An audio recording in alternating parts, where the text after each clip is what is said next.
Estamos continuando nuestra segunda parte de esta lección 8 y al terminar lo que fue el contenido de la crítica y la solución del problema al parecido que hay entre los tres primeros evangelios, los sinópticos.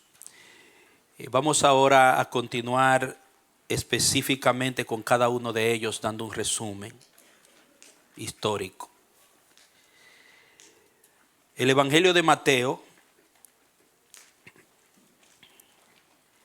vemos un resumen panorámico de los sinópticos, página 8. El Evangelio de Mateo dice: el Evangelio no menciona su nombre, pero desde los primeros tiempos se le atribuyó a Mateo, el apóstol que fue recaudador de impuestos para los romanos. Poco se sabe de él, aparte de que su evangelio fue escrito en el año 50, entre el año 50 y el 100. Generalmente se cree que fue en el 50 al 55, pero siempre ponen un margen de tiempo entre el 50 y el 100. Después de Jesucristo. Nadie sabe con certeza cuándo y dónde se escribió. No hay una prueba, vamos a decir, específica, sino por las investigaciones de la tradición es que tratan de ubicar la fecha, y por lo que contiene el libro y por quién fue Mateo y algunos detallitos que veremos más adelante. Pero nadie sabe con certeza cuándo ni dónde se escribió. Gran parte de su material es idéntico al de Marcos. Y la fuente de información de Marcos fue probablemente Pedro. Probablemente. La principal fuente de Marcos fue Pedro, porque de hecho Pedro llama a Marcos su hijo espiritual.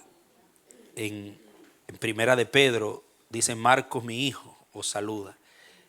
Hubo una relación íntima y ministerial cuando en Hechos 12, cuando Pedro es liberado de la cárcel, donde fue a la casa de Marcos, de Juan Marcos. Había una relación ahí bien estrecha, y es probable, piensan, que la gran mayoría de las informaciones de Marcos tienen que ver con las predicaciones y lo que escuchó de Pedro. La mayoría de los estudiosos de la actualidad creen que Mateo se basó en Marcos y no al revés, que Mateo tomó mucha información. Recuerden que dijimos que más del 70% del contenido de Mateo es muy parecido al Evangelio de Marcos. Pero ya hablamos de todos los pormenores de ese fenómeno en las teorías. Temas principales de Mateo. El Antiguo Testamento apunta hacia Cristo, en quien se cumplen todos los propósitos de Dios. Usted va a ver en Mateo, sobre todo en los primeros capítulos, que dice para que se cumpliese. Esa palabra es clave, para que se cumpliese. Cuando usted lee todo lo que pasa en torno a Cristo, hay un detalle de Mateo, dice para que se cumpliese lo dicho por el profeta tal. O sea, Mateo enfoca la aparición de Cristo y su ministerio como un cumplimiento de las profecías del Antiguo Testamento. Jesús es el Mesías, hijo de Dios e hijo del hombre, el rey prometido por Dios. Mateo enfoca a Jesús como el rey prometido. Por eso empieza la genealogía enfocada desde David, la línea de Judá, para mostrar, probar que Jesús genéticamente y proféticamente tiene derecho al reino, porque desciende de la línea real, tiene sangre real. Jesús cumple y transforma la ley que Dios le dio a Israel por medio de Moisés. El pueblo de Dios lo forman ahora los que responden al mensaje de Jesús. No solamente los judíos, sino los que responden al mensaje de Jesús. Él es Emmanuel, Dios con nosotros. Es el Dios encarnado. Resumen: Mateo se enfoca en la vida y enseñanzas de Jesús. Pasajes claves e historias más conocidas en Mateo. Los pasajes claves. Capítulo 1, Emmanuel. Capítulo 2, la visita de los sabios. Capítulo 3, predicación de Juan el Bautista. Ponga ahí. Capítulo 5 al 7, el sermón del monte. Capítulo 7, 12, la regla de oro. Capítulo 13, parábola del reino. Capítulo 16, 30 al 20, Pedro declara su fe. Capítulo 17, la transfiguración de Jesús. Capítulo 19, 13 al 15, Jesús y los niños. Capítulo 19, 16 al 22, el joven rico. Capítulo 22, 15 al 22, el tributo al César. Capítulo 22, 34 al 40, el gran mandamiento. Capítulo 24 al 25, sucesos futuros y el juicio. Capítulo 26 al 28, que es el último capítulo, el 28, la última cena, sufrimiento, muerte y resurrección. Usted puede ver que ahí se destacan los puntos principales que Mateo por el Espíritu quiso enfocar de Jesús. Esto tenía una intención. Había una intención detrás de enfocar el ministerio de Jesús tratando estos aspectos de toda la historia. ¿Por qué? Porque a Mateo le interesaba más la audiencia judía y presentar a Jesús como rey, ¿verdad? Y en esos pasajes que han sido enumerados en cada capítulo, hay un aspecto revelado de Cristo como rey. Note que aunque se parecen, cada uno va a ver, tiene su enfoque. Luego, en Mateo aparecen algunos temas revelados, de los cuales yo he puesto algunos artículos para que usted y yo lo leamos y tengamos un contexto importante. Vamos a leer este artículo de Manuel, Dios con nosotros. Ahí lo tiene en la página 9. Este artículo es poderoso en cuanto a la deidad de Cristo y me gustó tanto cuando lo leí. Y como en Mateo es presentado como Emmanuel, Dios con nosotros, y este artículo tiene un contenido que está muy relacionado en Mateo, vamos a leerlo. Dice así: una de las cosas más desconcertantes acerca del Nuevo Testamento es la manera en que los escritores sugieren y a veces dicen abiertamente que Jesús, un joven carpintero de una recóndita aldea que ejecutaron cuando tenía poco más de 30 años, era también Dios. Eso fue crítico, hermano, en esa sociedad. Entonces, continúa diciéndonos, no era un simple Dios con D minúscula, sino Dios con D mayúscula. El único Dios verdadero del Antiguo Testamento presente en forma humana. Poderoso misterio. A menudo no dicen esto con tantas palabras. El Evangelio de Juan empieza diciéndonos que el Verbo, un título para Jesús, como queda claro en el Evangelio, era Dios, y que este Verbo se hizo carne y habitó entre nosotros. Juan 1, 1 y 14. Al final del mismo Evangelio, el apóstol Tomás, quien notoriamente se negó a creer al principio que Jesús resucitó de los muertos, le llama Señor mío y Dios mío, en signo de admiración, y postrado lo adoró.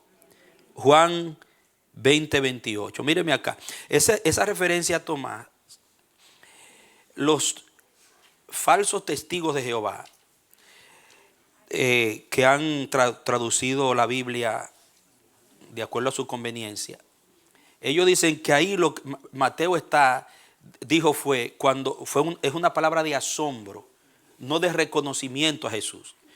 El testigo de Jehová lee eso, usted se lo presenta, pero aquí lo adoró Tomás y le dijo Dios mío, Señor mío, Dios mío. Dice no, fue que él quedó tan asombrado que él dijo Dios mío, como nosotros hoy.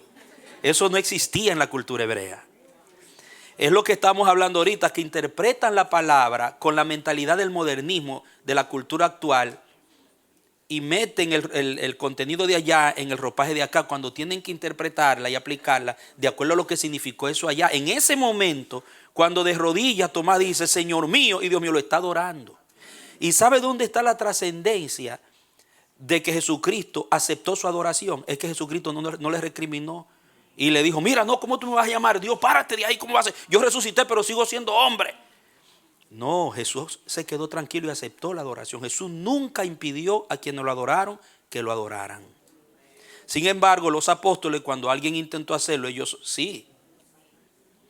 Note bien en esto. Siga leyendo. En otros pocos lugares en el Nuevo Testamento parece que a Jesús le llaman Dios. Por ejemplo, Hechos 20:28, son textos, no lo vamos a leer todos, por supuesto, pero quiero que me pongas Romanos 9:5.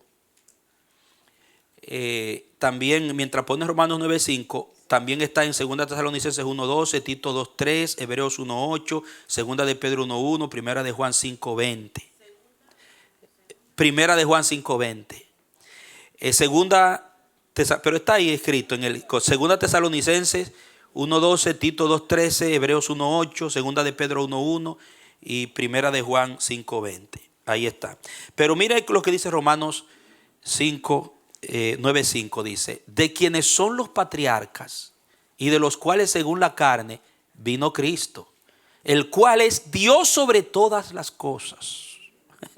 Bendito por los siglos, amén. Pablo, que era un judío monoteísta, el cual es Dios sobre todas las cosas. Y en Primera de Juan, póngalo 5:20, ese lo vamos a leer también.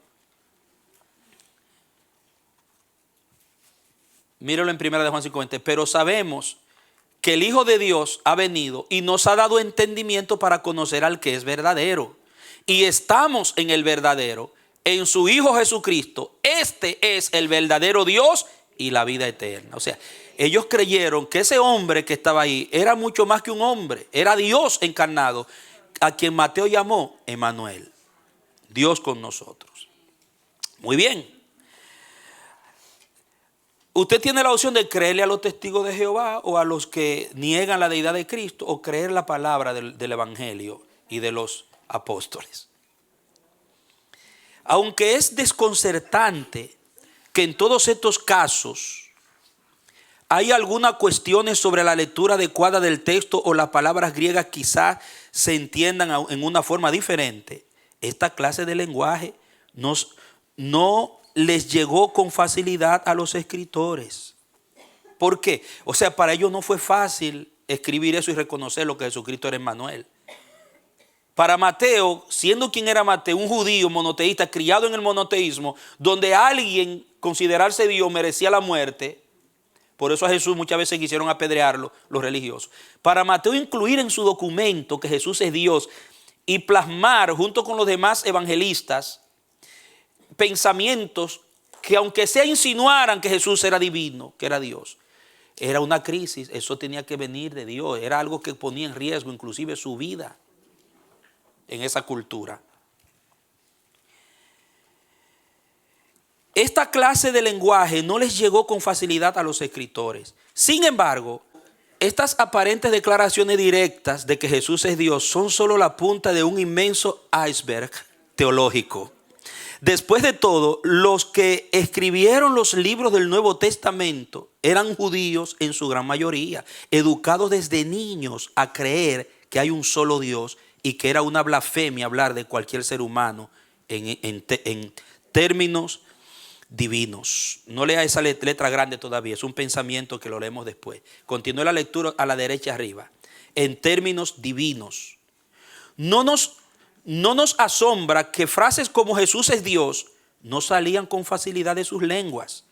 No obstante, en otras muchas maneras sutiles, esa creencia salió a la luz en todos los libros del Nuevo Testamento.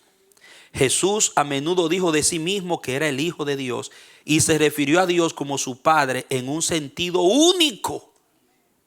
En un sentido único. Y ahí le da unos textos en donde él habla de su relación con el Padre. Míreme acá. Cuando dice en un sentido único, tiene que ver que cuando Jesús se llamaba a sí mismo Hijo de Dios, no tenía la misma connotación de cuando la Biblia dice que nosotros somos hijos de Dios. No es igual. Aún las palabras son diferentes. Por eso cuando Jesús, María Magdalena quiere venir a tocar a Jesús y él le dice, no me toques, porque tengo que subir a mi Padre y a vuestro Padre. No dice a nuestro Padre, a mi Padre y a vuestro Padre. No, léalo. O sea, en el sentido que Jehová era Padre para Jesús, no es el mismo sentido en que lo es para ti. Porque tú no eres divino. Tú tienes la naturaleza divina, que es diferente. Pero Jesús no tenía la naturaleza divina, él era divino. Oiga bien eso. 100% Dios, 100% hombre. Entonces, ¿qué pasa? Para un judío, eso era crítico. Admitir eso a un ser que tenía carne y hueso. ¿Qué sucede? Que la palabra en el griego, huio, que utiliza Jesús, tiene que ver con algo que era igual. Somos exactamente iguales. Cuando Jesús dice, yo soy hijo, y llama al Padre mi Abba, está diciendo él y yo somos los mismos, en la palabra que se utiliza en el original. No así nosotros, hermano. ¿Por qué? Jesús tiene y tendrá siempre los atributos incomunicables y los comunicables. Escuche bien esto. Usted tiene los atributos comunicables. Dios es justo, usted practica justicia. Dios es santo moralmente, usted es santo, tiene que santificarse moralmente. Dios es amor, usted practica el amor. O sea, son atributos comunicables. Dios es misericordioso, usted practica misericordia. Pero usted no es omnipotente, usted no es omnipresente. Esos son los atributos incomunicables. Usted no es eterno, usted tuvo un principio. Sin embargo, Jesús no tuvo principio. Él tuvo una existencia preencarnada. Se revelaba como el ángel de Jehová en el Antiguo Testamento. Oiga bien esto para que no me lo confundan, porque por ahí andan unos predicadores llamándole a los cristianos Jehová Junior. ¿Serio? Porque se comen la teología, se comen los principios bíblicos, se tragan estos principios. ¿Entiendes? Que dicen que nosotros somos dioses pequeños. Porque no tienen carisma, tienen una pequeña base bíblica, pero no tienen el conocimiento teológico que se necesita para llegar a esos puntos tan exagerados. ¿Entiendes? Dios tiene atributos que el ser humano no tiene, porque él es divino. Ahora, Jesús tuvo los comunicables y los incomunicables. Jesús fue omnipresente. Jesús es omnisciente. Jesús es eterno. Todos los atributos de Dios los tiene el Hijo. Tanto así que Jesús sabía lo que había en el corazón de los hombres. Él entraba por una muralla sin tener que abrir la puerta. ¿Comprende? Y así usted ve que Jesús hizo todos los milagros que Dios hizo en el Antiguo Testamento, Jesús los hizo en el Nuevo Testamento. Entonces, Emmanuel es Dios con nosotros. ¿Y por qué usted cree que esos discípulos escribieron en los evangelios tales verdades a pesar de su formación y de sus creencias? Porque ellos vieron no solamente que Jesús decía que él era algo, sino que sus hechos lo demostraron. Ellos dijeron, wow, pero todo lo que hace Jehová lo hace él. Jehová es santo, él es santo, nunca ha pecado. Entonces es Dios que está en medio de nosotros. Y así lo escribieron. Y déjeme decirle que por eso algunos murieron. Siga leyendo.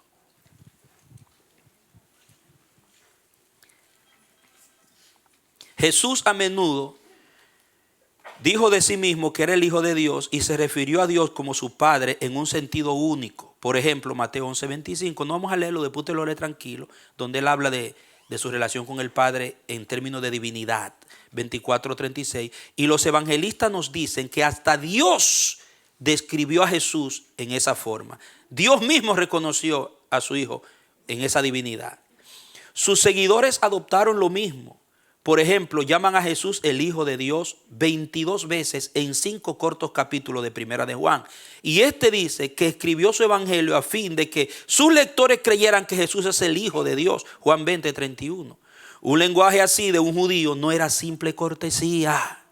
A nadie lo describieron jamás de esa manera y nadie se había atrevido a dirigirse a Dios simplemente como Abba Padre, del modo que lo hizo Jesús. Marcos 14:36. Dichos tales como yo y el Padre somos uno, que en el idioma griego la palabra ahí somos la misma cosa. Juan 10:30. El que me ha visto a mí, ha visto al Padre. Juan 14:9. Imagínese usted. Por eso lo querían apedrear. Dice, y yo estoy en el Padre y el Padre en mí. Juan 14:10-11. Hablan de algo mucho más profundo que el sentido común de pertenecer a Dios, del creyente que adora. Esta es una relación familiar única. El Padre y el Hijo presentan la misma naturaleza divina. En Lucas 1:35 el título Hijo de Dios está vinculado con el nacimiento virginal de Jesús. Aunque el título no depende de que Jesús naciera de una virgen, después de todo, Juan, que es el que enfatiza el título más veces, nunca menciona el nacimiento virginal. O sea, Jesús no es Dios porque nació de una virgen. Ya él lo era antes. La virgen fue un canal para él encarnarse. De hecho, Juan fue el que más lo llamó Dios y no tiene el registro del nacimiento virginal. Note eso. Las dos ideas encajan muy bien juntas. Por ejemplo, está ahí un artículo sobre el nacimiento virginal. No sé si lo leeremos, pero usted lo tendrá para su lectura personal. A veces Jesús declara hacer cosas que solo Dios puede hacer, tales como perdonar pecados, juzgar, dar vida o dar vida. Y ahí están los textos, por supuesto. Pablo y Juan llevan esto aún más lejos en la extraordinaria declaración de que el mundo se creó por medio de Jesús. Y eso quiere decir que Él debe ser anterior al universo mismo. Anterior al universo mismo. Juan 1:1-4 y Primera de Corintios 8:6. Colosenses 1:15-17 lo presenta de una manera magistral y poderosa. Los escritores del Nuevo Testamento asocian a Jesús tan íntimamente con Dios que no vieron dificultades en aplicarle textos del Antiguo Testamento relacionados con Dios. Por ejemplo, Romanos 10:9-13, Hebreos 1:8-12. Vamos a leer ese de Romanos 10:9-13. Póngamelo, por favor. Dice que si confesares con tu boca que Jesús es ¿quién? El Señor. Esa palabra Kyrios, como el uso que tiene ahí originalmente, es el título que se utilizaba para Dios. Nadie podría llamar Señor a nadie en el término que se utiliza ahí. Si confesares con tu boca que Jesús es el Señor y creyeres en tu corazón que Dios lo levantó de los muertos, serás salvo. Sigue, porque con el corazón se cree para justicia, pero con la boca se confiesa para salvación. Y por ahí sigue. Lo que quiere decir es cuando usted ve que los textos aparecen en forma de poesía, de prosa, no en lectura encajonada normal, sino como poético, es una cita del Antiguo Testamento que tiene que ver con algo que fue dicho en el Antiguo Testamento. Entonces ellos utilizan pasajes del Antiguo Testamento que se referían a Jehová y lo aplican a Cristo libremente como reconocimiento a su divinidad.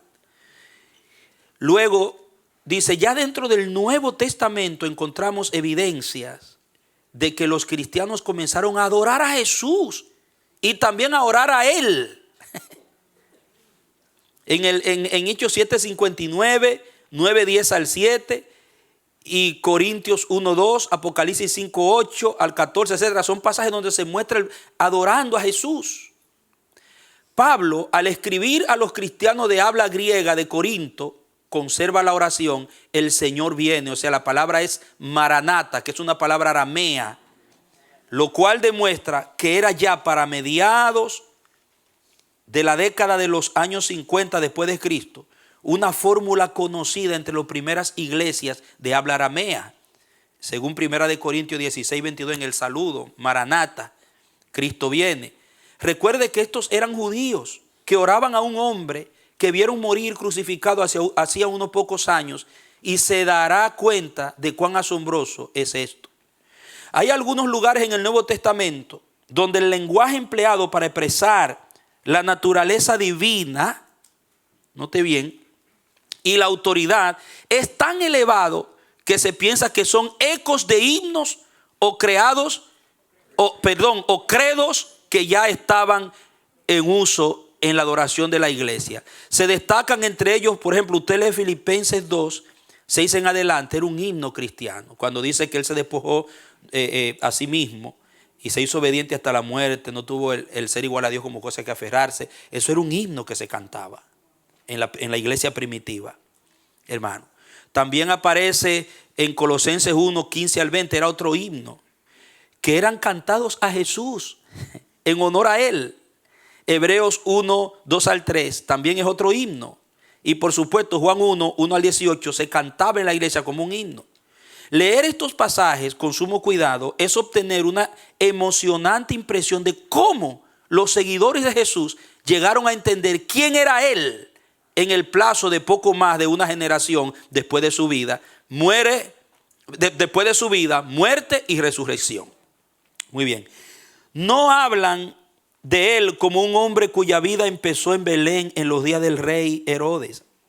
Oiga, cuando hablan de Él, no lo presentan como alguien que empezó su vida en Belén cuando nació en los días del rey Herodes, sino de uno que ha existido desde el principio, que compartió la gloria del Padre antes de que el mundo existiera. Juan 17, ¿recuerdan la oración de Juan 17?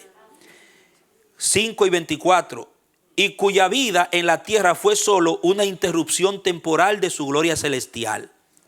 Esto es lo que más tarde se formuló como la doctrina de la encarnación, que literalmente quiere decir hacerse carne.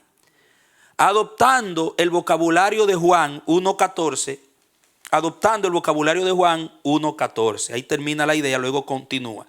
En el Nuevo Testamento no se presenta como una doctrina sistemática. Más bien tenemos la emocionante experiencia de los primeros seguidores judíos de Jesús a medida que tratan de entender al hombre que conocieron y poco a poco se dan cuenta de quién era en realidad. Sin embargo, en sus diferentes formas nos dejaron una fuente rica para descubrimientos teológicos, y en sus escritos tenemos toda la materia prima necesaria para el desarrollo pleno de la doctrina cristiana del Hijo de Dios, que por nosotros y para nuestra salvación descendió del cielo y se encarnó en la Virgen María y se hizo hombre. Quizá Mateo expresó la verdad de la forma más apropiada cuando recordaba a sus lectores que Emmanuel, el nombre del Hijo de la Virgen, era sencillamente Dios con nosotros. Mateo 1:23. Qué tremendo. A Él sea la gloria y el honor para siempre. Amén.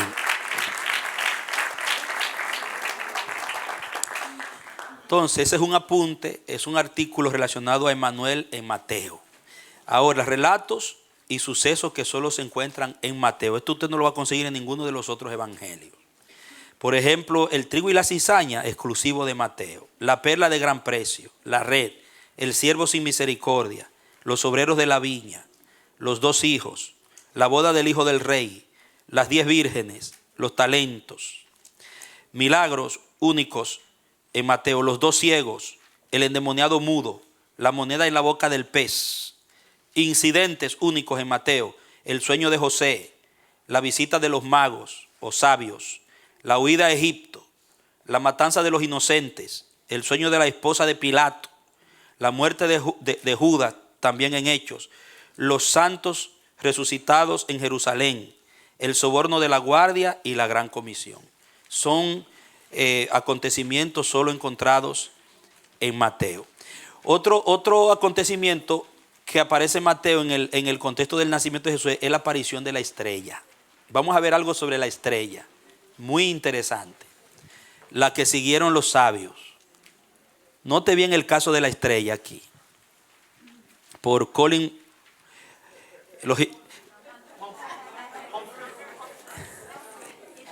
Ese mismo que usted ve ahí, que usted está leyendo. Colin Humphreys. Bien. Vamos a aprender. Yo creo que yo soy el único que va a aprender inglés con los nombres americanos. Mire cómo comienza este relato. Mantenga la atención. Ya vimos Emmanuel. El Cristo es Dios, no se deje engañar. Él es Dios hecho hombre. ¿Qué era la estrella de Belén? Usted lee eso, una estrella apareció. ¿Qué se imagina usted cuando lee eso? Una estrella, una luz, como usted la ve, va y la van siguiendo ahí. Bueno, vamos a leer este artículo. ¿Existió de verdad? Hay tres características clave de la estrella que inferimos del Evangelio de Mateo. Vamos a inferir, estamos infiriendo. ¿Okay? Era una estrella que apareció recientemente, en ese momento apareció. Mateo 2:7 declara: entonces Herodes llamó a los magos en secreto y se cercioró con ellos del tiempo en que había aparecido la estrella, que se movía lentamente a través del firmamento. Los magos vieron primero su estrella en el oriente, luego marcharon a Jerusalén, donde Herodes los envió a Belén. Así que cuando se pusieron de nuevo en camino, la estrella que habían visto en el oriente iba delante de ellos. Puesto que Belén, oiga este pedacito, puesto que Belén está casi al sur de Jerusalén, la estrella debió moverse con lentitud por el firmamento desde el este al sur, en el tiempo que les llevó a los magos trasladarse de sus países, Arabia, Mesopotamia o Persia, porque ahí era que se bregaba con el fenómeno de las estrellas, los sabios. Dice, hasta Jerusalén quizás unos 2 meses. ¿Usted se imagina 2 meses siguiendo una estrella? Según la inferencia de Humphrey. Usted lee la lectura y piensa que eso fue, salieron ahora y llegaron de un rato mañana. 2 meses siguiendo una estrella. O sea que esa no era cualquier estrella. Para llevarlos. La idea de esto, usted dice, ¿por qué así? Porque, hermano, a los suyos vino y los suyos no les recibieron. La condición en la que estaba Israel y lo que esperaban los religiosos, sacerdotes y en su mayoría, y los escribas, los estudiosos, no era lo que vieron. Decirle a un judío estudioso y educado en la teología que dominaba en ese tiempo, como vimos anteriormente, la teología, las corrientes, que el Mesías vendría en un pesebre, era una locura total. ¿Qué hace Dios? Como Dios sabe que esta gente no está en fe para recibir la manera de Él, como Él va a manifestar a su Hijo, se les revela a unos sabios de allá, de lo lejísimo, y los trae para darle la primicia, para darle un mensaje a Israel. ¿Entienden? Ustedes no me quieren oír, ustedes están envueltos y borrachos y abrumados con su teología.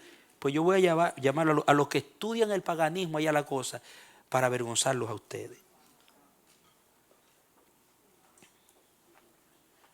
Entonces, ¿qué hace? Los trae a ellos. Y dice que duraron quizás unos 2 meses caminando. La estrella se detuvo sobre Belén. Mateo 2:9 registra que la estrella iba delante de ellos hasta que llegó y se detuvo sobre el lugar donde estaba el niño. La tradición popular ha mostrado a la estrella indicando con exactitud el establo donde nació Jesús, pero según Mateo, visto desde Jerusalén, la estrella se detuvo sobre el lugar en el que nació el niño, es decir, Belén. Hay un objeto astronómico y solo uno que satisface los criterios arriba indicados. Un cometa con una larga cola. Un cometa que acaba de aparecer en el cielo y que se mueve con lentitud sobre la bóveda celeste, típicamente de 1 a 2 grados diarios. La fotografía muestra cómo un cometa puede parecer que está sobre un sitio. ¿Usted ve la fotografía? Esto sucedió, dice aquí abajo, en el 1858. El cometa, el Donati. detenido sobre París. La estrella de Belén quizá se parecía en algo a esto, dicen ellos. Porque si sucedió, y hay prueba de que sucedió algo así, pudo haber sucedido con Jesús también. Pero recuerden que él está infiriendo, relacionando un acontecimiento, porque hay gente que dice, ¿cómo pudo haber sido eso? Pero si los cometas, mire esa foto, y eso es real que sucedió, esa foto que usted ve ahí. Está ahí señalando ahí en un punto, en un lugar. Entonces dice, la fotografía muestra cómo un cometa puede parecer que está sobre un sitio con la cabeza de la larga cola señalando un lugar en particular. De modo que un cometa coincide excepcionalmente con la descripción que hace Mateo de la estrella. Los chinos han estudiado con cuidado los cometas y otras estrellas interesantes. Según antiguos registros chinos, hubo un cometa espectacular con una larga cola que apareció en el año 5 antes de Jesucristo y fue visible durante 70 días. Este es el único cometa de cola larga registrado por los chinos en el periodo entre el 20 antes de Cristo y el 10 después de Cristo. De ahí que el cometa del año 5 antes de Cristo puede identificarse como la estrella de Belén. Puede ser. Además, los registros chinos confirman la posición en el cielo donde hizo su primera aparición este cometa, y de ahí sabemos que los magos lo vieron por primera vez en el este, tal como lo describe Mateo. O sea que hay posibilidad porque han sucedido fenómenos semejantes. O sea que Dios se vale de una estrella para señalar. Entonces Mateo no está hablando locuras, ni es fantasía, amado, ni fábula. Es un acontecimiento. Lo que yo entiendo que Humphreys quiere hacernos entender que es un acontecimiento que es posible. Tómelo así. Luego hay otra nota. Mateo habla de los 12 apóstoles, los 12 discípulos. Me pareció muy interesante. Estamos explorando acontecimientos históricos del Evangelio, de los sinópticos. El caso de los 12. Mire ahora en relación a los 12. Dios, Jesús eligió de entre todos sus seguidores a 12 hombres para que fueran sus discípulos. Marcos 3, 13 al 19. Y les dio el título de apóstoles. Lucas 6, 13. Ellos iban a pasar 3 años con él, escuchando sus enseñanzas y aprendiendo acerca del reino de Dios. Hay unos detalles aquí que me bendijeron mucho, que lo vamos a ver, que es los diferentes caracteres de los discípulos. Pedro, el líder reconocido de los discípulos, fue conocido originalmente como Simón, hijo de Jonás. Él y su hermano Andrés procedían de Betsaida, pero vivían en ese tiempo en Capernaum. Sabe que la casa que utilizaba Jesús para hacer sus reuniones en Capernaum, su centro de operación fue Capernaum. Muchos creen que era la casa de Pedro, pertenecía a Pedro o a su suegra. Tenía que ver con Pedro. Y se estableció su centro de operación en Capernaum. Dice, trabajaban juntos como pescadores en sociedad con los hijos de Zebedeo. Tenían una empresa de pesca, eran socios. Véanse Mateo 16, 17, Juan 1, 44, Marcos 1, 16 al 17, Lucas 5, 10. Jesús le puso el sobrenombre de Pedro, que significa ¿qué? Roca. Y a partir de este momento se le conoció como Simón Pedro. Oiga esto ahora. Aunque por mucho tiempo era cualquier cosa menos sólida, menos una roca y confiable. Era exaltado, impetuoso y cambiaba a menudo de una posición a otra. Por ejemplo, en Mateo 16, 13 al 26, Pedro declara que Jesús es el Cristo, el Hijo del Dios viviente. Sin embargo, poco después lo encontramos reprendiendo a Jesús cuando anunció su crucifixión. En otra ocasión vio a Jesús caminando sobre el agua y saltó de la barca para ir hacia el maestro. Mateo 14, 28. Pero entonces falló su fe, empezó a dudar y a hundirse. En la víspera de la crucifixión dijo que sería fiel incluso si los demás se le negaban. Pero luego negó 3 veces que conocía a Jesús. Cuando llegaron para arrestar a Jesús, atacó con una espada, pero luego echó a correr.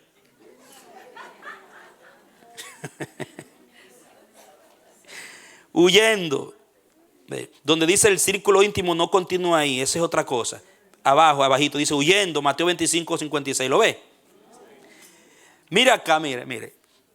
O sea, que no es quién eres tú ahora, sino el nombre que Cristo te puso, que es lo que tú vas a llegar a ser. Él era simplemente, Simón significaba una arenilla suelta, significaba Simón. Él no tenía la calidad ni el carácter para ser un líder. Entre los 12, Pedro, a la vista de un buscador de talentos, hubiera sido el menos calificado para la posición que fue elegido. Pero Jesucristo sabía lo que Cristo iba a hacer en él. No lo que él era, sino lo que yo voy a hacer en él. Igualito tú y yo. Si usted me hubiera conocido cuando yo tenía 14 años, usted tal vez nunca se hubiera imaginado que yo hubiera sido un predicador antes de conocer a Jesús. Ni aun cuando lo conocí en mis comienzos. Yo no tenía madera para esto. En lo humano. La condición. Pero el Señor me puso un nombre. Entonces, y es lo que Él hace con nosotros. No nos frustremos por nuestras incapacidades, sino miremos lo que Cristo busca en nosotros, lo que Él puede hacer en nosotros y a través de nosotros. Amén. Amén. Y ese hombre que era una arenilla suelta fue convertido en una roca sólida, hermano. Luego usted va a ver, habla de lo que el Señor hizo con él. Saltemos ahora a Andrés para ganar tiempo. Salud. El hermano de Pedro fue a... salté, hermano. Abajo, Andrés. ¿Ya lo tienen, Andrés? Ok, porque quiero ganar tiempo. El hermano de Pedro fue antes discípulo de Juan el Bautista. No sabemos mucho más acerca de él, aunque parece que fue un hombre práctico. Su gran contribución fue llevar a Pedro a Jesús. La Biblia registra que estaba con los demás apóstoles después de la ascensión. Ahí están los textos donde se señala que él estaba. Pero fíjese, Andrés fue un hombre, yo le veo una sencillez y un deseo de que otros tuvieran lo que él encontró. Él fue y buscó a Pedro, su hermano. Así Dios quiere que nosotros hagamos, que no solamente nos conformemos con haber sido traídos a Cristo, sino traer a los demás también. A otros, como alguien lo trajo a usted. Luego vamos a Jacobo. Dice que Jacobo y su hermano Juan, recuerden, eran dos hermanos, los hijos de Zebedeo, fueron ambos discípulos. Parece que tenían un temperamento fuerte. Eran temperamentales, agresivos, violentos. Así que quizá por eso Jesús lo llamó Boanerges, que significa hijos del trueno. Jacobo y Juan eran los que querían que descendiera fuego del cielo para destruir a una aldea samaritana que no recibió bien a Jesús. Buscaron también con orgullo altas posiciones en el reino de Jesús. Eso fueron lo que querían, que uno tuviera a la derecha y otro a la izquierda. Amado, mire usted con lo que Jesús bregaba. Un Pedro ambivalente de carácter, que decía una cosa ahora y ahorita hacía otra. Vemos un Juan y Jacobo que eran impetuosos, agresivos, querían resolver de una vez. Y sin embargo, hermano, eso era lo que el Señor tenía en la lista para ser los líderes.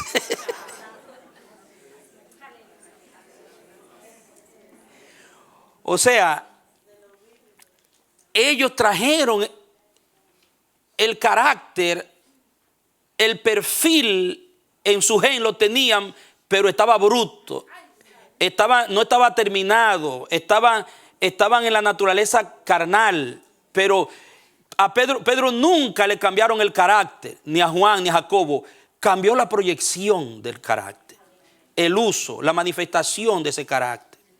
O sea, el problema no es tu carácter, es como quién lo usa, en manos de quién y de qué espíritu está.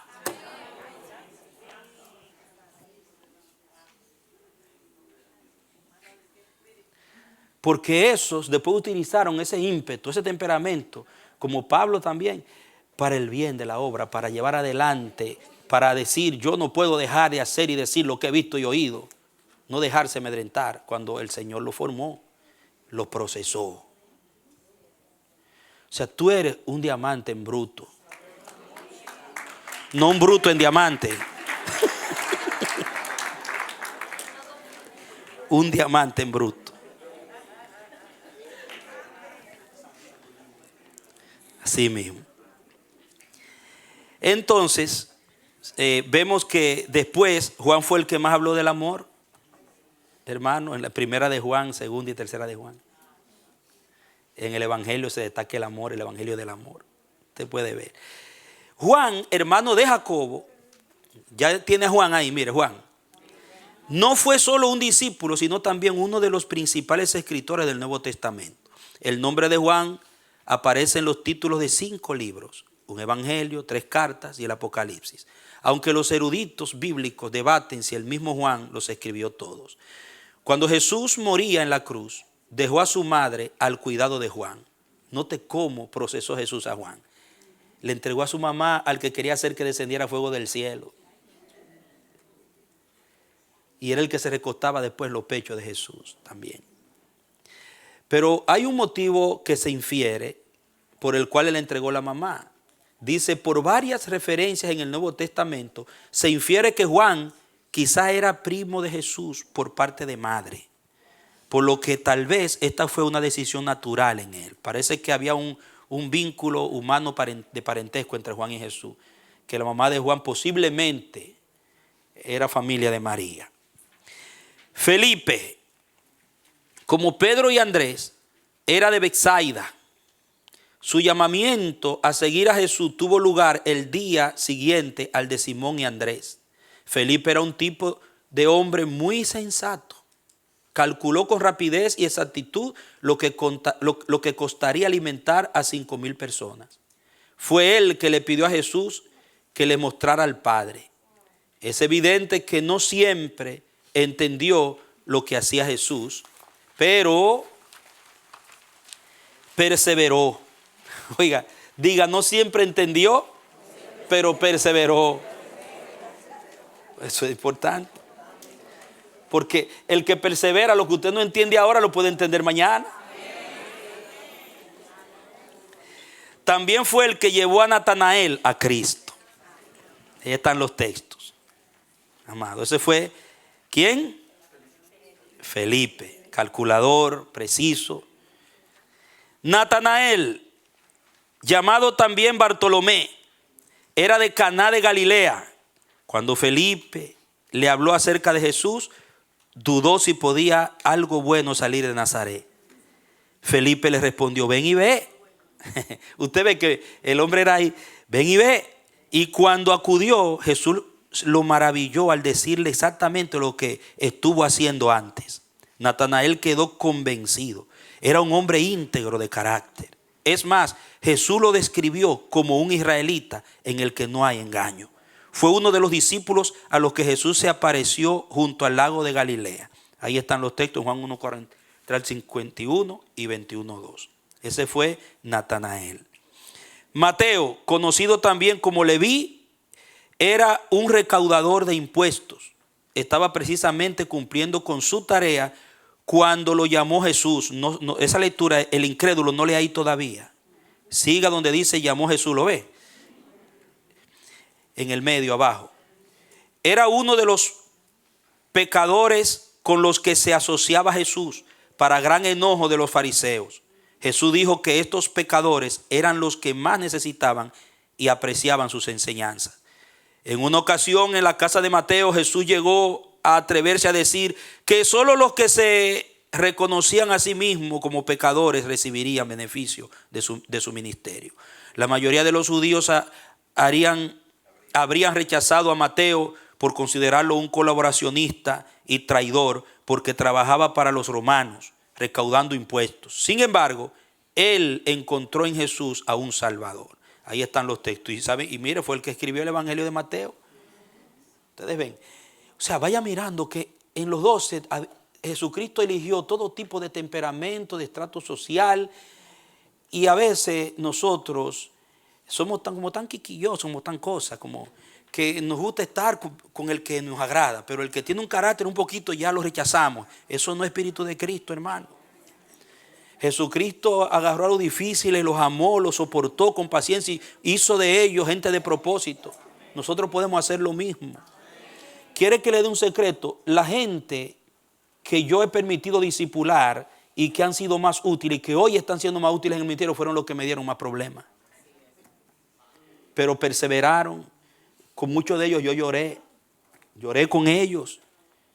Y a veces yo tenía ganas hermano, mire, no le digo de hacer qué, porque no se puede decir eso.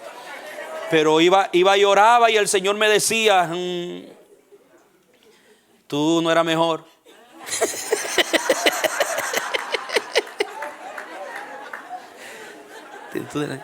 Y después iba yo a buscar mi discipulito otra vez. Sí. No se crea que usted es tan bueno que eso le da a usted autoridad para rechazar al que usted interpreta que es peor que usted. Entre los 12 eran difíciles, eran gente con caracteres y el Señor bregó con todo y los llevó, y por ellos estamos nosotros aquí, porque el Señor los formó y los usó. Procesó.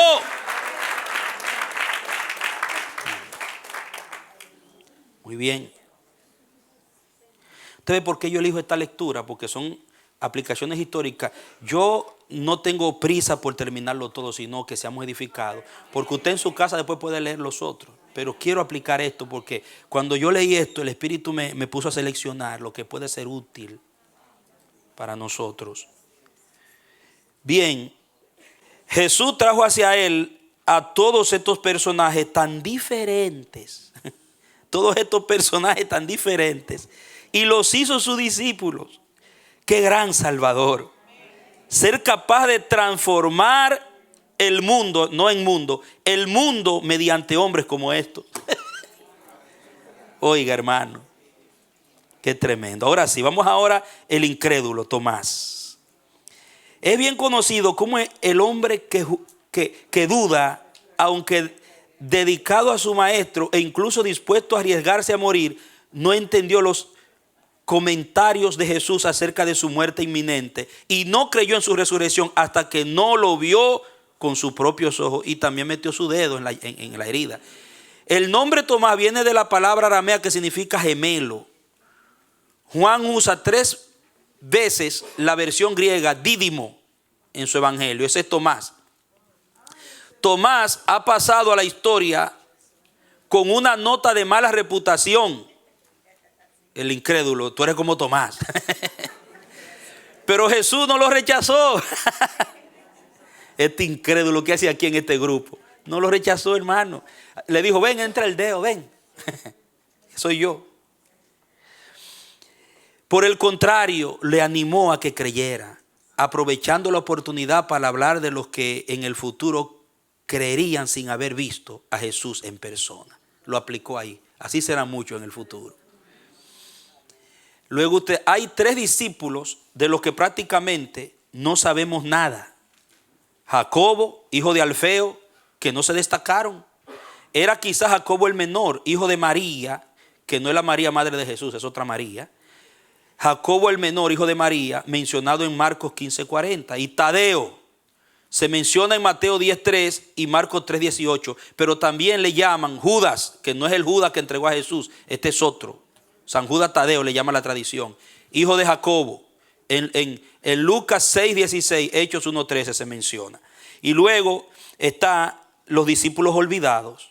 Simón el Celote. No se dice nada de Simón el Celote, no se menciona su nombre.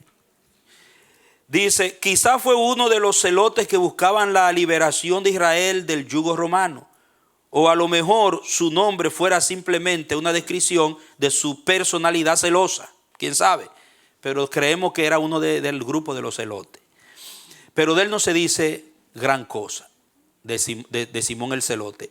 Y Judas el Iscariote, el traidor, conocido por todo como el discípulo que traicionó a Jesús por 30 monedas de plata, era el tesorero, hermano, de los discípulos y robaba de la bolsa del grupo que tenía su custodia. No sorprende que objetara a la acción de María de ungir a Jesús con aquel perfume costoso que dijo que debería haberse vendido.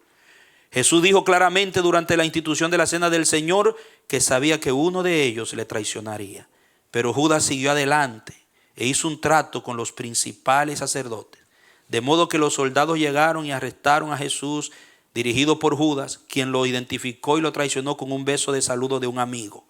Luego se llenó de remordimientos y nos ha quedado constancia de su trágica muerte. Ahí está. Saben que hay una iglesia copta y una iglesia africana que adora a Judas Iscariote como un santo y adoran a Poncio Pilato. Lo tienen, San Poncio Pilato y San Judas el traidor. Y está en las iglesias africanas porque ellos dicen que gracias a ellos se cumplió la voluntad de la salvación. Que ellos tienen un papel que hay que ver el lado positivo y lo adoran por eso, porque ellos, aparte de que fueron instrumentos, mire cómo ellos interpretan eso, para que Jesús cumpliera la obra de la redención, porque Pilato lo entregó y se lavó las manos y Judas lo traicionó, ellos fueron instrumentos usados. Hay que darle un renombre, una adoración por eso. Y también ellos dicen que ellos fueron instrumentos que impidieron que Jesucristo se echara para atrás y no nos salvara. Usted ve, hermano, para que usted vea que hay de todo en la viña del Señor. No adore usted a San Pilato, porque ahí sí usted mete un espíritu raro en su casa. Es el símbolo de la hipocresía, lo que se lavan las manos. Jesús y el reino. Esto es poderoso. Jesús y el reino. Hablamos del reino. ¿Qué es el reino? ¿Qué era para Jesús? ¿Cómo lo enfocó? Ya hablamos de los discípulos, los diferentes caracteres. Todo esto es en el contexto del Evangelio de Mateo. Estamos sacando puntos esenciales contenidos en el Evangelio que son los que dominan todo el contexto del Evangelio y dándole una explicación y una aplicación histórica. Juan el Bautista, este es por David Field o David Field para los gringos. Juan el Bautista estaba rodeado de multitudes entusiastas cuando gritaba en el desierto: el reino de los cielos se ha acercado. Juan gritaba eso, hermano. ¿Qué estaba gritando Juan?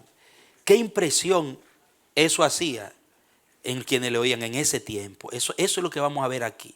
Porque hoy se habla del reino, el reino de Dios, el evangelio del reino, pero ¿qué impresión causa en nosotros esa palabra? ¿Es simplemente una doctrina más, un pensamiento más teológico, una esperanza teórica? ¿O eso realmente causa el interés que debería causar, la entrega, la seriedad que conlleva ese mensaje del reino? Ahora, cuando Juan aparece, el reino de Dios se ha acercado, que viene esa multitud de algo, percibieron ellos, que corrieron para ser bautizados, que tal vez nosotros hoy no lo hemos percibido tanto. Leamos. Dice Mateo 3:12, narra eso. El sentido de expectación, marca esa palabra, había un sentido de expectación. El sentido de expectación aumentó cuando poco después Jesús se hizo eco de las palabras de Juan al empezar su ministerio en Galilea. El tiempo se ha cumplido, exclamó, y el reino de Dios se ha acercado. Así apareció, según Mateo 4. Es obvio que el reino de Dios o el reino de los cielos, el significado es el mismo. Era central en la misión y mensaje de Jesús. El reino de Dios, el reino de los cielos, el centro, el meollo del mensaje de Jesús, tenía suma importancia para él. Cuando enseñó a sus discípulos a orar, les dijo que pidieran a Dios que venga tu reino. Mire eso, venga tu reino. Cuando los envió a sus primeras campañas de predicación, era el reino de Dios lo que constituía el corazón de las buenas noticias, que les pidió que extendieran. Vayan y anuncien el reino de Dios también. En Mateo 10:7, una imagen electrizante. ¿Qué es lo que quería decir con este lenguaje del reino? Él mismo usó la expresión a menudo. Aparece más de 100 veces en Mateo, Marcos y Lucas. Pero el Antiguo Testamento no lo menciona en ningún lugar. Y la vemos pocas veces en el Nuevo Testamento fuera de los evangelios. Era especial y muy especial para él, para Jesús, el tema del reino. Hoy sería difícil conseguir ese mismo emocionante estremecimiento. Si un predicador se parara en el púlpito para anunciar que el reino de Dios se ha acercado, pocas personas del mundo moderno conocen lo que es vivir bajo una monarquía. Aquí viene el asunto. ¿Por qué es que nosotros, mírenme acá, no percibimos hoy el mensaje del reino de Dios con la misma perspectiva, con la misma visión y sentimiento que lo recibieron ellos? Porque nosotros no hemos vivido la experiencia de una monarquía. Estamos en otra cultura de la democracia, como dice nuestro pastor siempre. El que tiene la democracia aquí en la cabeza nunca podrá entender la teocracia de Dios. Por eso es que el arrepentimiento te libera de esos conceptos para meterte tu cabeza en la de Dios. Entonces, cuando se hablaba de un rey y del reino en ese tiempo, se entendía en el contexto de lo que significaba una monarquía. E incluso, siga leyendo conmigo, los países que tienen rey o reina lo consideran en una forma totalmente diferente de la imagen tan electrizante que los oyentes de Juan el Bautista hubieran visto con los ojos de su mente si les hubieran dicho: viene el rey. ¿Qué hubieran esperado? Con la monarquía del Antiguo Testamento, ahí es donde hay que explorar primero el concepto que tenían ellos de un reinado y de un rey según el Antiguo Testamento. Con la monarquía del Antiguo Testamento en mente, la imagen de un rey habría tenido tres elementos principales. El primer elemento es una persona de poder. Era lo primero. Es alguien que tiene poder. Al contrario de las monarquías modernas, un rey en el Antiguo Testamento tenía autoridad ilimitada. Oigan esto, hermano. Tenían autoridad ilimitada. ¿Qué significa eso? Soberanía. Viene el rey, viene el reino. ¿Qué había en la cabeza de ellos? Bueno, viene el soberano. En otras palabras, ellos iban a interpretar eso como que viene alguien a quien nosotros le debemos el sometimiento de nuestra voluntad.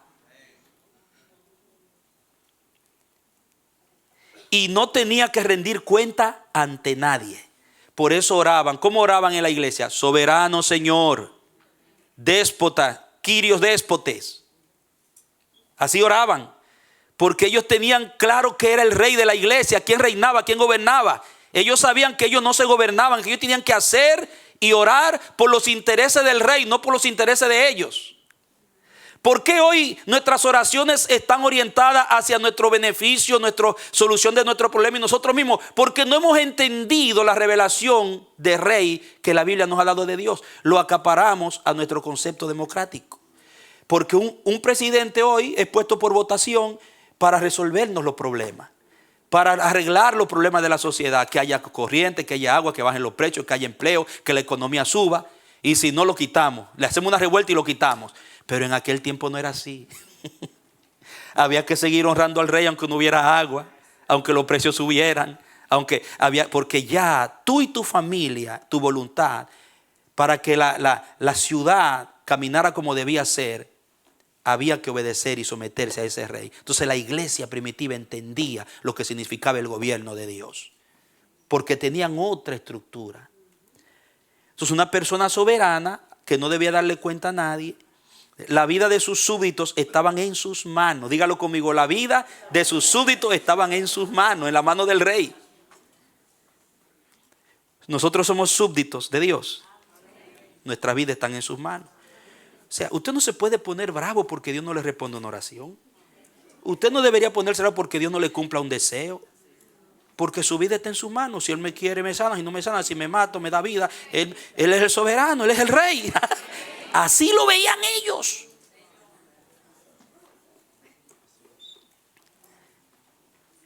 Sigamos leyendo. Por ejemplo, el relato de Acab y la viña de Nabot. Lo han leído en Primera de Reyes 21, que Acab se enamoró de la viña de Nabot y la quería y se la quitaron. era por el concepto de que no era de Dios eso, porque Dios indicó que tienen autoridad, pero no para abusar, no para aplicar injusticia, y no para aplicar la justicia en Israel. Luego, la otra cosa que había en su mente era una persona de posición, que tenía una posición. Un rey era una figura reverenciada. Nadie se presentaba ante un rey como quiera, a su manera, en desorden. La gente cuando una audiencia con un rey, mire, había que afeitarse, había que bañarse bien, había que ir con respeto, había que entrar con reverencia. No había irreverencia ante un rey. Era una persona, una figura reverenciada. Su estilo de vida acomodado concordaba con su elevada posición. A cualquier parte que iba recibía un auténtico trato de rey. Oiga, donde quiera que ese rey iba se le daba un auténtico trato de rey. ¿Entiende usted eso? Así se entendía. Ahora, ¿le damos siempre a Cristo el auténtico trato de rey?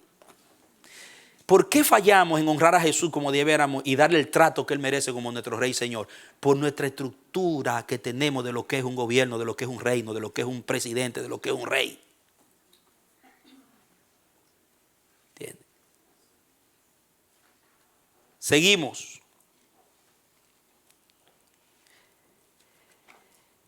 Luego continúa diciendo ahí está por ejemplo el caso de David y Saúl. Primera de Samuel 24 y 26.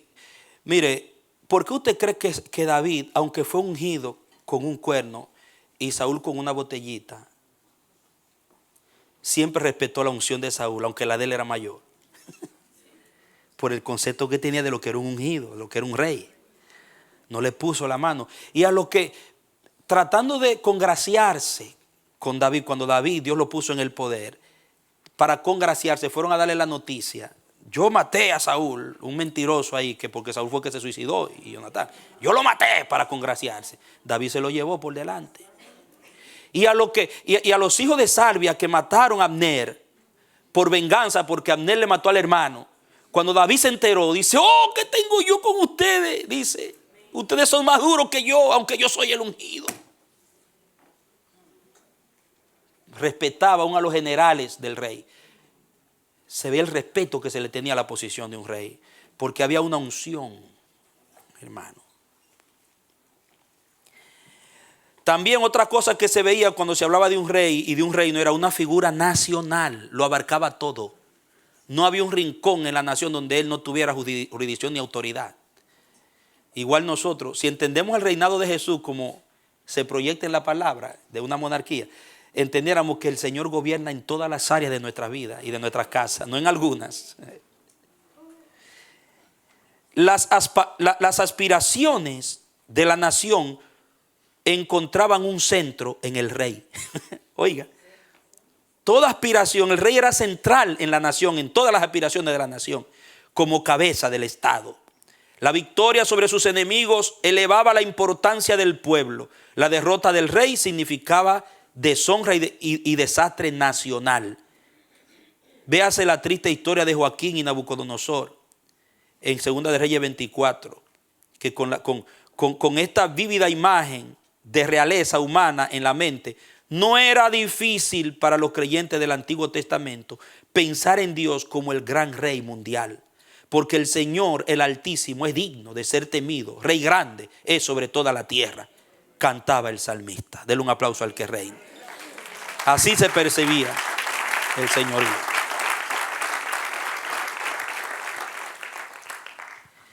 Y si era rey de todo el mundo, el Señor también era de manera especial el gobernante de la nación, el rey de Jacob, que un día mostraría su gloria de una forma tan devastadora que los enemigos de Israel quedarían confundidos y derrotados.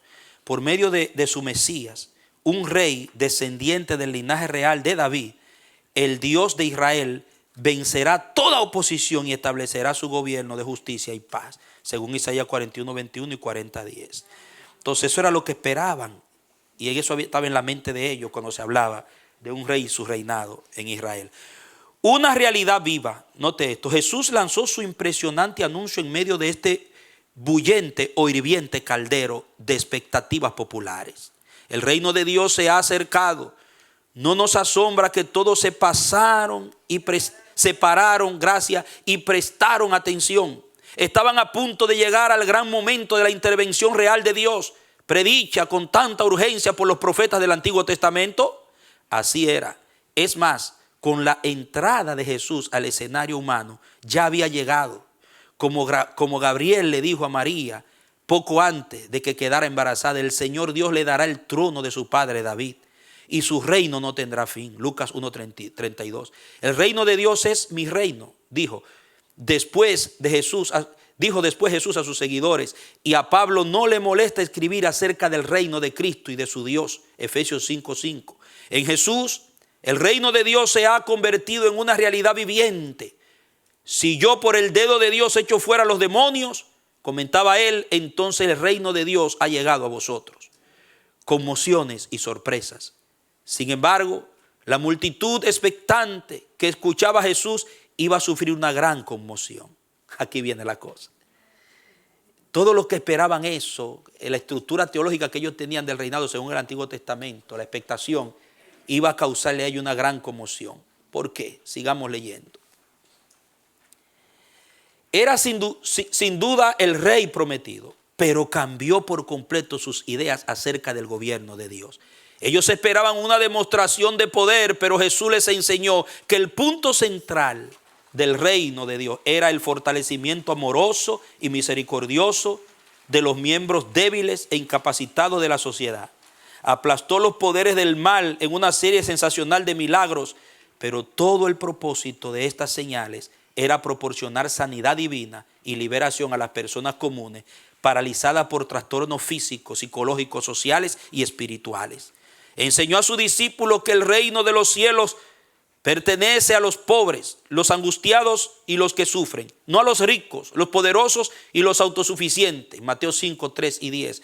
Esperaban un desfile de posición social, pero el Rey de Dios no nació en una cuna de oro. Empezó su vida humana en la miseria de un establo.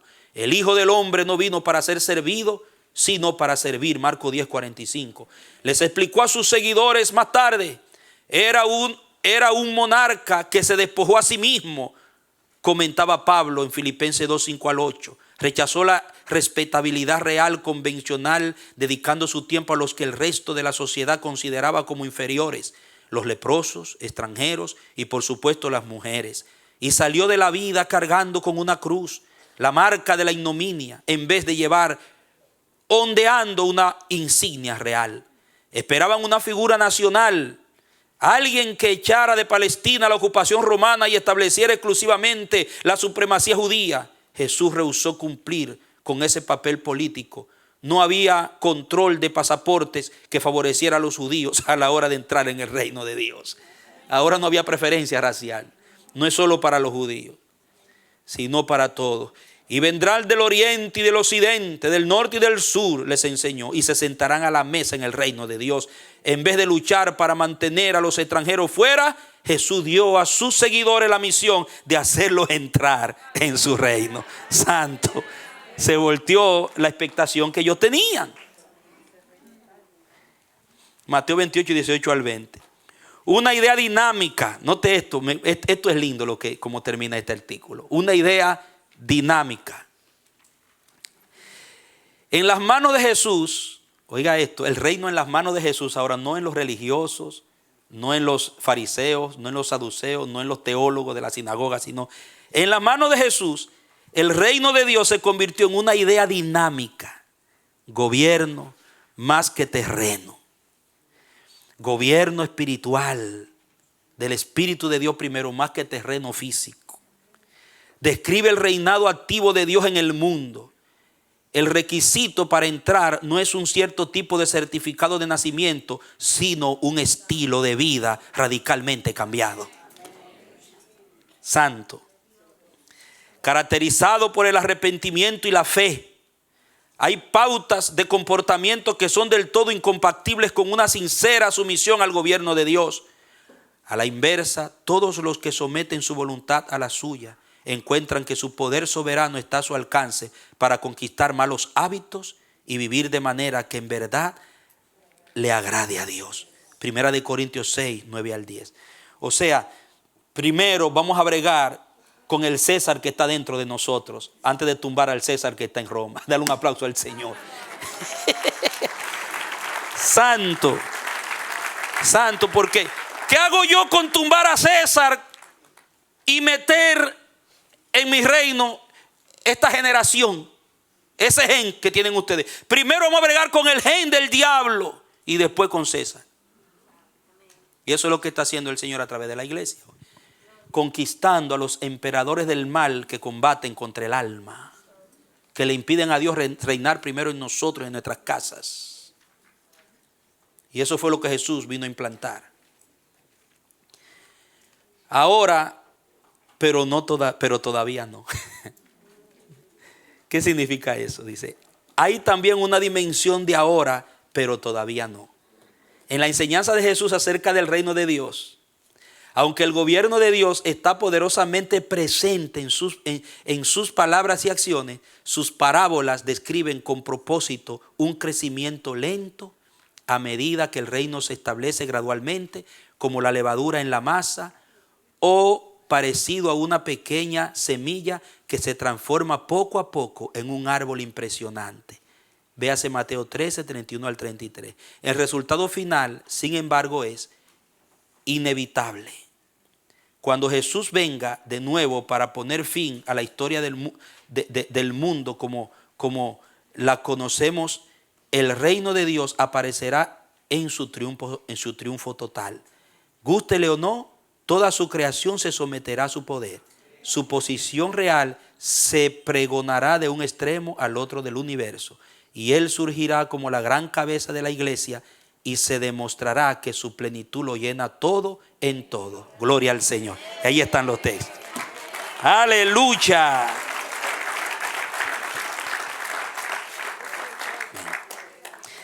Ahí en el centro usted ve una proclama de una oración zulú de África del Sur, que entienden la monarquía. Dice, grande es, oh rey, nuestra felicidad en tu reino, en ti, nuestro rey. O sea que la felicidad del pueblo, de la tribu, era la presencia del rey, el gobierno del rey.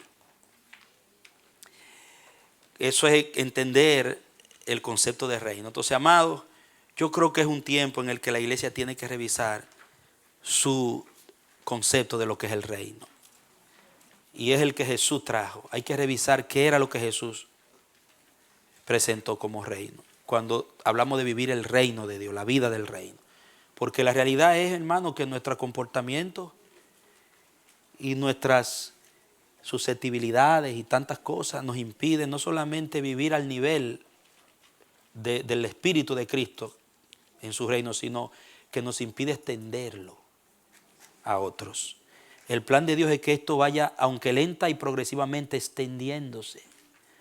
O sea, el reino no llegó a mí para quedarse encerrado en mí. Tiene que ser transferido, tiene que avanzar a través de mí a otros. Mi familia, vecinos, compañeros de trabajo. O sea, como avanzó en ti a través de otro, a mí me trajo otro.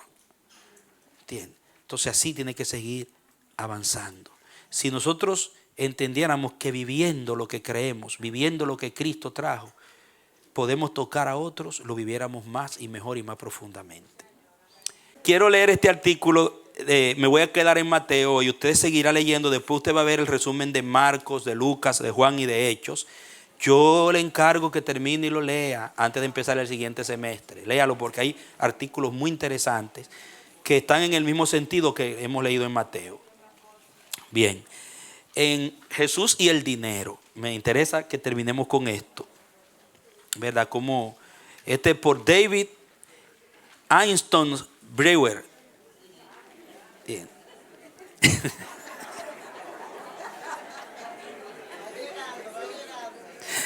Estamos llegando, ¿verdad? Muy bien. Dice, en cerca de la mitad de las parábolas de Jesús aparece el dinero de una manera u otra. En cerca de la mitad de la parábola de Jesús aparece el dinero de una manera u otra. Esto refleja la importancia del dinero y de los negocios para los oyentes de Jesús, no para Jesús. ¿Ok? Marque eso. Porque usted escucha predicadores que para ellos justificar su doctrina de la prosperidad y de la plata y de eso, ellos dicen, pero es que la mitad de esto Jesús habla del dinero. Sí, pero vamos a ver qué dice del dinero. No es que mencione la palabra dinero. Es que dice él del dinero. ¿Cómo manejó Jesús la administración del dinero? ¿Qué pensaba Jesús del dinero? Háblame de eso. ¿Entiendes? Porque hasta el diablo predica, hermano. ¿Entiendes? Bien. Es que para la gente en ese tiempo representaba algo que Jesús tuvo que enfrentar. Y por eso lo menciona. Sigamos leyendo. Palestina, y en especial Galilea, era una notable ruta comercial. Y mire, cuando usted lee los evangelios, usted piensa que Jesús, en el tiempo de Jesús, la Palestina que se ve en los evangelios, pareciera que fuera gente, que eso era un sistema subdesarrollado, que era algo atrasadísimo. No, hermano. Allí se movía un comercio, especialmente en Galilea, porque tenía influencia gentil. Era agresivo, por eso había tanto materialismo. Donde quiera que hay, y mire, yo no estoy ni a favor ni en contra de sistemas políticos, ni soy comunista, ni capitalista, ni esto, yo soy del reino de Dios. ¿Entiendes? Pero donde quiera que hay libre mercado, hay mucha pobreza, mucha explotación y muchas carencias sociales, porque la libertad del mercado es que el peje más grande se come el más pequeño. El que desarrolla más habilidad de negocio, el que hace más trampa, es el que más se enriquece. El que sabe bregar con las trampas. Muy bien. Palestina, y en especial Galilea, era una notable ruta comercial y era también un lugar importante para la producción de muchos bienes y productos alimenticios. Exportaciones e importaciones. Habían exportaciones e importaciones. Palestina exportaba verduras, cereales, aceite de oliva, esparto para la fabricación de cuerdas, betún, asfalto del Mar Muerto y bálsamo. Palestina era casi la única fuente de bálsamo que se usaba para medicinas y especias. Los beneficios eran tan importantes que Herodes construyó grandes fortificaciones para proteger la ruta del bálsamo. ¿Ok? Vuelva arriba, no siga leyendo abajo porque eso es otra, usted va arriba. Otro gran artículo de exportación era el pescado salado, una fuente importante de la dieta alimentaria de Palestina. Las importaciones abarcaban cerveza de Babilonia y Egipto, queso de Bitinia, cabala, que es pez de carne roja, de España, vinos y asnos de Lidia, púrpura de Tiro, joyas, pergaminos y papiros de Egipto. ¿Usted ve? Y mire, luego dice, negocios familiares. La mayoría de las familias en Galilea todavía trabajaban su propia parcela de tierra y comercializaban los productos que cultivaban. Muchas familias se especializaban en negocios específicos. La pesca, por ejemplo, era un gran negocio, de modo que incluso una pequeña empresa como la de la familia, vuelva a la izquierda abajo, ya volvió, conecte eso con la izquierda abajo, vaya en su folleto, ahí lo tiene en su página. Como la de la familia de Juan y Jacobo, contrataban jornaleros, Marcos 1:20. A veces una aldea producía un solo producto que ellos facilitaban a una región más amplia. Las aldeas de alfarería de Kefer Hanania y Shiquín abastecían a toda Galilea. Ahora, monedas. Los cambistas eran una parte importante del comercio debido a la gran variedad de monedas. Las grandes ciudades fabricaban cada una su propia moneda. Oiga esto. todas con una ligera diferencia de valor. Una ligera diferencia de valor, perdón. En Palestina, las monedas de Tiro era la unidad monetaria estándar. En el templo no se aceptaba ninguna otra moneda, quizá porque la de Tiro tenía un porcentaje más alto de metal precioso que las demás. Y también porque muy probablemente, aunque no lo dice aquí, no tenían imágenes de políticos. No se permitía en el templo monedas que tuvieran imágenes por el asunto del primer mandamiento. Eso le explica a usted los cambistas que estaban haciendo un mercado. ¿Ok? Ellos les interesaban estas monedas que tenían un más alto valor. Y como venían gente de Tiro, venían prosélitos y amigos de la fe judía del mundo gentil con sus monedas, entonces ellos tenían que cambiarle a la moneda que se aceptaba en el templo. Impuestos. Todos necesitaban monedas para comprar los bienes que no producían y para pagar los impuestos. Ahí está el negocio de Mateo y de Zaqueo. Los tributos incluían el impuesto imperial de Roma. Oiga el primer impuesto, había un impuesto para el imperio de Roma. Los impuestos para la administración local, había que pagar un impuesto para la administración local. Y el impuesto del templo, había que pagar un impuesto para el templo. Además, estaban los diezmos religiosos para los pobres, para la sinagoga, y el segundo diezmo, ahí a la derecha, en la mitad, que tenía que gastar en Jerusalén durante la fiesta. Oye, ¿qué le quedaba a la gente? Te va a ver, una de las monedas más comunes era el denario de plata, que era el salario de un día para un hombre del campo, para un obrero del campo, gracias. Que ya tengo como hambre, yo no sé. Estoy mirando las letras y me confunden ya. Y usted también, ¿verdad? Para un obrero del campo, y que llevaba grabada la efigie del emperador Tiberio César. En Mateo 22, 19 al 22. Esa no entraba al templo, la que llevaba la imagen. Jesús trató de advertir en sus enseñanzas acerca del efecto. Oiga aquí viene, mira la conclusión. Jesús habló de dinero, sí, muchas veces, pero que Jesús trató de advertir en sus enseñanzas acerca del efecto insidioso del dinero, pero no rechazó el uso de monedas, pagó sus impuestos del templo, ahí está el texto que lo asevera, y animó el pago de los tributos seculares, porque Jesús no violentaba las leyes. 22, 19 al 22. Y el único cargo mencionado entre su grupo de seguidores es el de tesorero, que fue y le tocó a Judas, al traidor, Juan 2:6. ¿Y por qué le dio la tesorería a Judas sabiendo que era el traidor? Por el espíritu que había hacia el dinero. Y el espíritu de Judas era fin. Hay una enseñanza en eso de Judas y la tesorería. ¿Comprende? O sea, Jesús le tenía tan poco apego al dinero y bregaba y su corazón estaba tan aferrado a lo del Padre, los intereses del reino, que él hasta la tesorería se le entregó al ladrón. ¿Usted cree que si Jesús hubiera sido amante del dinero le entrega la tesorería a Judas? Ay, tengo que cuidar lo mío, pero venga acá.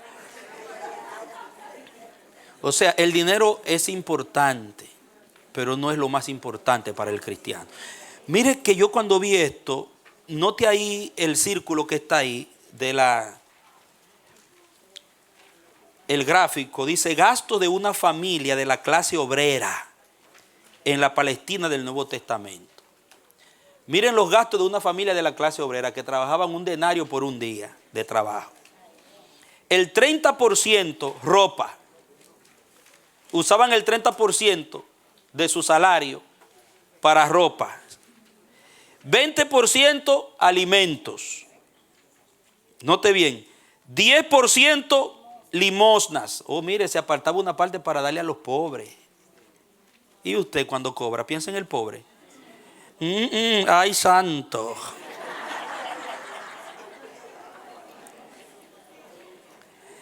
Ese sistema en el que vivimos nosotros, hermano. 10% fiestas religiosas, para las fiestas. 11% diezmos religiosos más impuesto del templo. 4% impuestos romanos y locales. 5% impuestos ilegales y sobornos. Hasta para eso había que hacer un presupuesto, hermano. Para los que andaban por ahí agarrando, arañando. No, porque si ustedes no estaban pegados con el imperio, se metían en problemas si no le cumplía lo que sobornaban. Era difícil. Y el 10% otros. Note que una familia para uso propio, el 50%. O sea, el salario estaba dividido 50% para todo lo demás y el 50% para mi uso propio. Bien. Mire cómo era la cosa. Santo. Ese sistema se parecía mucho al nuestro, ¿verdad? ¿O no? Igualito. Hoy en día el 35-40% se va para más el diezmo, todo lo demás. Claro, el diezmo es de Dios, la ofrenda. Pero a veces nos acordamos de los pobres, ¿verdad? A veces. Un hermano, una necesidad, mi hermanito. Un joven en la calle. Pero ellos lo presupuestaban. Porque se tenía la limosna que decía Dios presta el que da al pobre. Se tenía como un acto de adoración a Dios. Pero es importante notar que el sistema no era muy diferente al nuestro, porque era imperialismo, hermano, era el imperio que estaba, había un imperialismo. La política monetaria que utilizan nuestros países occidentales vienen de Roma, que era el imperio que gobernaba en ese tiempo. ¿Okay? Con esto terminamos, agradezco su atención. Luego usted va a ver más artículos que están allí, que están en los evangelios. Hay uno que quiero que lo lea en Hechos, que es sobre el Espíritu Santo, que es buenísimo, el último. Quería leerlo, pero no me va a alcanzar el tiempo, que es del Espíritu Santo. Ese léalo en la casa tranquilo. Lo que significaba el Espíritu Santo en la iglesia primitiva. Es la página 40, ok, y 41. Eso. Va a leerlo todo, pero hoy quiero ese, póngale mucha atención. Ok. Muy bien. 40 y 41. Bien. Gracias. ¿Están contentos de haber recibido hoy la enseñanza? Amén. Gracias a Dios, hoy hemos concluido exitosamente este semestre, nuestro primer semestre. Ahora, en los días subsiguientes, vamos a sentarnos con nuestro pastor para finiquitar la etapa de enseñanza que viene. Y oramos que usted esté preparado para cuando se anuncie, pues continuemos en esta ruta que hemos comenzado. No se desanimen. Recuerde que todo el que se propone un objetivo en Dios va a tener oposición del enemigo. El enemigo va a tratar de sacarlo de la ruta. No se salga. Propóngase terminar tal como ha comenzado. Porque yo le aseguro que cuando usted concluya esto, usted va a tener una plataforma de conocimiento y de luz de la Biblia y un aprecio a la Biblia muy diferente que el que tiene ahora. Amén. Muy bien, inclinemos nuestras cabezas y oremos. Gracias, Señor, por habernos ayudado en este día. Ahora cerramos este momento exponiendo nuestros corazones a las verdades aplicadas en la historia de los evangelios, pidiéndote que nos ayudes a cultivar, Señor, caminar en la misma senda que Jesús anduvo y sus discípulos, sin apartarnos nunca. Que nunca dudemos de la veracidad de lo que el Espíritu nos entregó a través de los apóstoles y profetas. Danos un corazón, Señor, prisionero de tu palabra. Una conciencia, como decía Lutero, prisionera de tu palabra. Capacita a cada uno de tus hijos y tus hijas para que no olviden lo que tú has impartido, sino que eso se grabe y que se haga parte importante de nuestras vidas. Que tú puedas llevar a cabo tu obra y tu plan en nuestras vidas, equipándonos, formándonos como lo hiciste con tus discípulos, Señor, para poder llevar la luz a otros que andan en oscuridad. Gracias, te presentamos el resto de este día, cuídanos ahora que vamos a salir, danos mañana en los servicios un tiempo de tu presencia, glorifica tu nombre grandemente, que podamos estar aquí para adorarte y que tu nombre siga siendo muy exaltado. Bendice a nuestro pastor en su viaje ministerial que está llevando a cabo en España. Dale tu respaldo grandemente. Síguelo usando como instrumento de edificación y de consolidación de tu obra del reino en España. Guárdalo en sus salidas, en sus entradas con todos los que están con él y también en su regreso. Gracias, Señor. En el nombre de Jesús. Amén.